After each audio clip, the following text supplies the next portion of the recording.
Sorry, you're going in first. I'm going in first. Okay, right. Hello, lovely people. Let's go in. Come on, let's go. We're going in second. Well, we'll go in the front. Over we go. There is a gap. Come over the road. And when we come out, we're going to walk all the way back round, and I'll explain to you why this is the front entrance. So, are we ready? You're the youngest member here, I think, most likely. Would you like to be the first?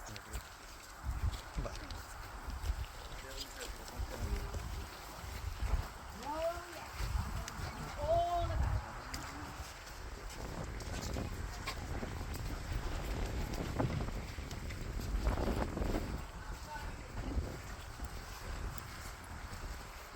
Come right in. Oh, you are the very few number of people who have the opportunity to come right inside the stones. And tonight, you can actually hear my voice is echoing.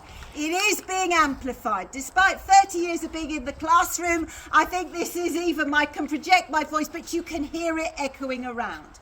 And if you look around, you look at the sides of these enormous stones, which are all flat, facing inside. It was this purposefully done to amplify the voice and the sounds inside the monument. So, 4,500 years ago, this would have been a busy old place. So Neolithic farmers, the builders who came together right at the end of the Stone Age to erect this fabulous monument. And indeed, these farmers were really showing off their skills in carpentry. Because the bump that we're talking about on this, the tallest, if we have any carpenters amongst us or builders, or even everybody who's got a Lego set at home, will understand that this is a mortise joint, and this has been hewed out of this one piece of stone. And if we cast our eyes down to this now fallen capstone, you can see that there are two caps.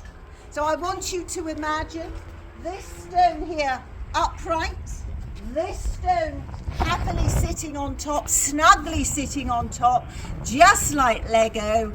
That is why we talk about this being an engineered and the only engineered stone circle in the world. So what have we got? Well, look around. I have a very useful little model to show you here. If it was completed, then we would have that iconic outer circle with these lintels sitting on top, snugly sitting on top by those joints. And then where we're standing now, we are inside this inner horseshoe of the same stone on the outside, but in these trilithon structures. So two uprights and a lintel over the top. And you might notice that these increase in height. This has fallen, but it would have been the tallest. They decrease, and this is what remains of this last one here. So if you stuck those together, put them upright, took those three pieces, put them together and put them on top, we would complete this structure here. These stones come from 15 miles away.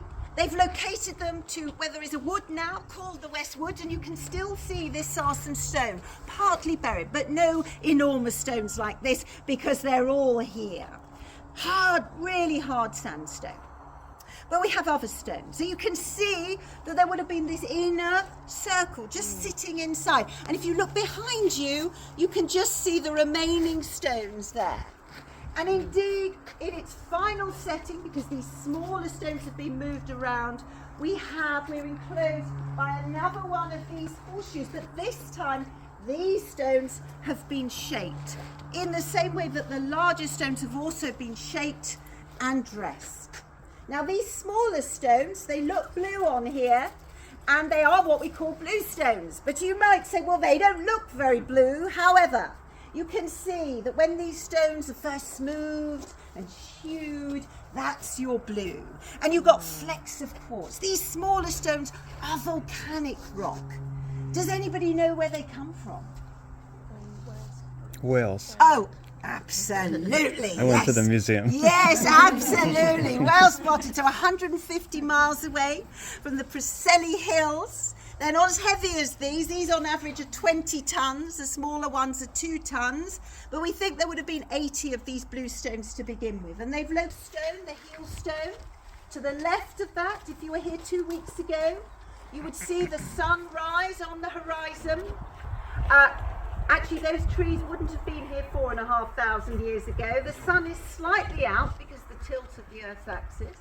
However, you still get the same effect. Over the top of the hillstone, casting its rays into the monument, and also fabulous shadows as well.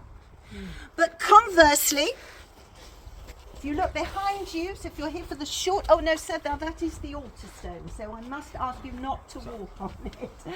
Okay, so if you imagine this upright, and then this over the top, this is framing the setting of the sun on the shortest day of the year, on the winter solstice. So this altar stone is right key on that pivotal solstice alignment here. This is a red sandstone, and it comes from a strip called the Orcadian Basin, not from Orkney, although there are overlaps, there are connections with here and communities living up in Orkney and Skara.